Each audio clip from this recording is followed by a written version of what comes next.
So you kind of wonder, is that the explanation, or is that what we're coming up with for lack of a better understanding?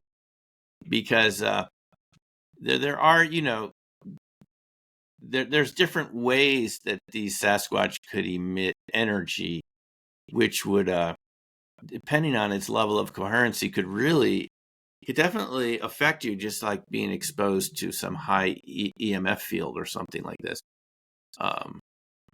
When people describe the sound of it, you've probably heard this many times. They say it's like your internal organs are vibrating when the thing is shrieking. And that is more than just volume. I mean, I've been to enough rock concerts. I've been by speakers that are really loud, and you don't want to be around them too long, but you can feel everything's vibrating, But to me, it seems more than just a sheer volume issue. It seems that they're able to modulate their sound that they're giving off to actually create altered states of matter that literally sort of vibrate your cells or more. Because just like you're saying, you get these weird time slips around Sasquatch. I mean, I've heard stories of people just lifting their camera up to take a picture, and then the next thing they know, they're in their vehicle, which would have been a 10-minute walk. But they don't remember walking back to their vehicle. They remember just about to take a picture. All of a sudden, the next thing they know, they're back in their car. And I've had other people who've had this happen taking hikes with other people. All of a sudden, they're back in the parking lot. Neither of them remember going back down the trail. They're just there again. And then the time doesn't seem right, like too much time has passed. So you kind of wonder if there's parameters to our consciousness. You go beyond those parameters too much, and your brain is going to say, I can't deal with this. I'm just winking out for a bit. And that could even partly explain like the blurry pictures that everybody seems to get of cryptids, is that maybe they are something that's either one, vibrating at a higher frequency, or two, there's something that isn't within our line of perception. So when you try to, for example, like take a picture of them, it's almost like trying to take a picture of something that's extremely magnetic, or something that it ends up causing distortion to the camera due to the effect that it's putting back on the camera. And I mean, specifically with Sasquatch too, it seems like it's very rare and in between that they're aware and you actually get a decent picture. The only time anybody's ever really gotten decent footage is when they're like not necessarily aware. And I mean, maybe that's because they project something towards people's cameras when they're aware that they're there.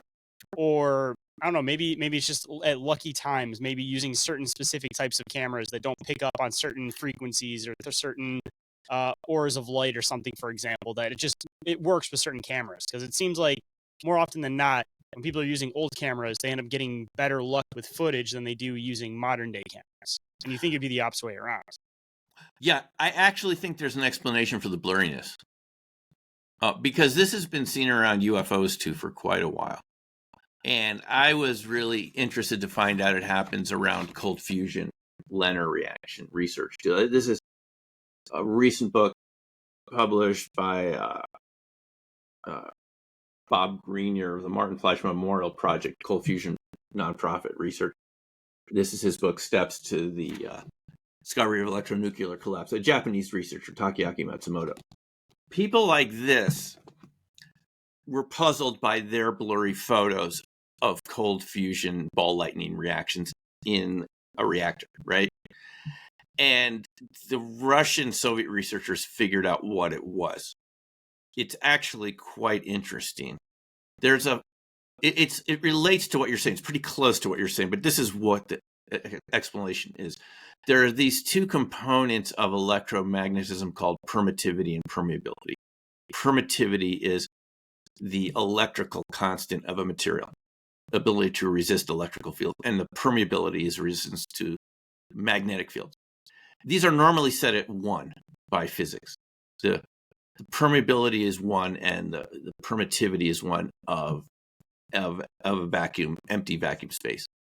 And different materials that we have different levels of permittivity based on their conductivity. We're kind of overgeneralizing here a little bit. So insulators have much higher permittivity. You can imagine materials like wood and rubber. But these cold fusion reactors, what they found is that the materials that are created there, and this also relates to what are called metamaterials that materials with very fine structures that act like waveguides for light lowers permittivity. Especially ball lightning, micro ball lightning lowers permittivity. And the person that wrote about this was Kenneth Radford Shoulders. Also worked at SRI, by the way, not directly on the remote viewing program. A colleague of Hal Puthoff. Now, this is really interesting. He wrote a paper about his experience with exotic vacuum objects, charge clusters, ball lightning, and so forth.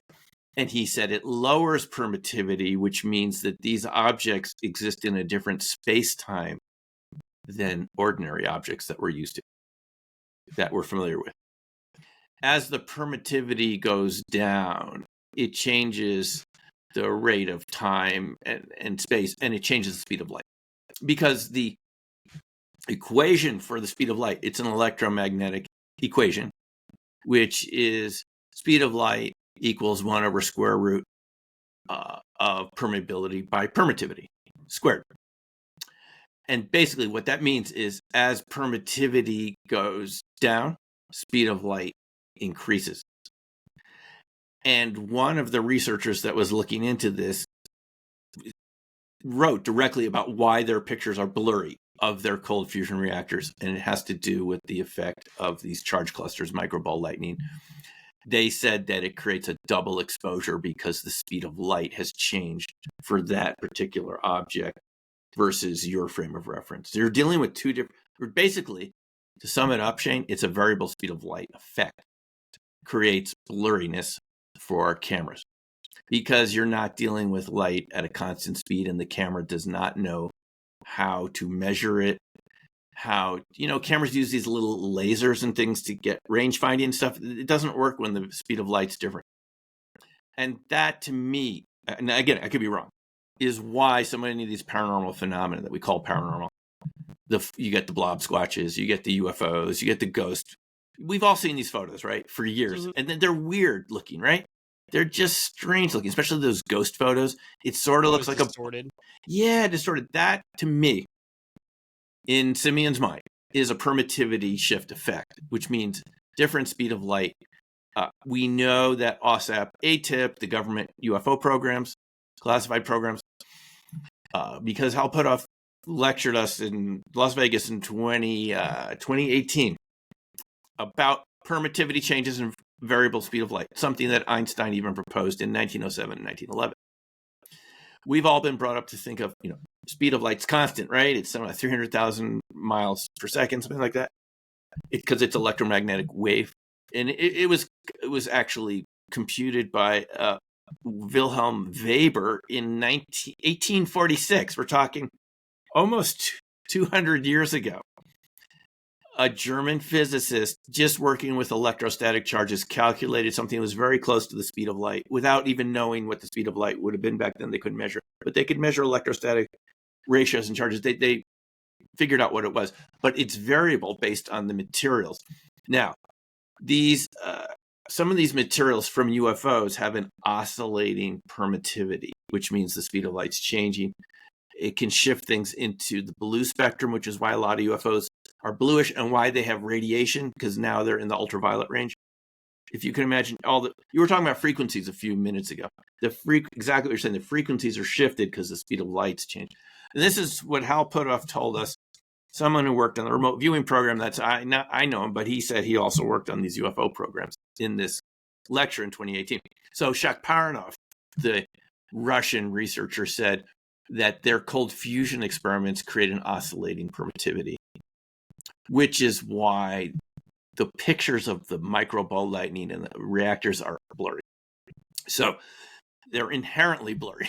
And by the way, Tom DeLonge tweeted about this a couple of years ago, and I think he's right. He said maybe Bigfoot photos look blurry because Bigfoot is, in capital letters, is blurry. I think Bigfoot is inherently blurry a lot of the time. Because just like you're saying, you've seen these photos. We've all seen these, right? They never look distinct like you're looking at something with an ordinary focus and a definition from a camera, right? There's something weird about them. I think that weirdness is a permittivity shift. Prove me wrong. I'm happy to be proven wrong, but that's what I think is going on. I mean, even kind of bounces too into the possibility of them like vibrating at a different frequency altogether. Yeah. And just that the particles aren't necessarily able to be picked up. And it's actually kind of like how you were explaining that all the newer sensors are what actually ends up making it harder to actually perceive these things. Because, I mean, the pictures were, of course, blurry in the past, but they seem like they were way less blurry in the past than they are now, because it seemed like they were just kind of taking a straight image and not trying to use so many sensors to bounce light back and to do all this extra Patterson stuff. Gimlin. Yeah, that was like almost like a perfect shot besides just the graininess of just the normal film back then. So, I mean, maybe that kind of covered up the effect a little bit. Right. I think it covers up the effect. You had the Paul Freeman footage from the Blue Mountains, the Forest Service worker that took those photos in 94.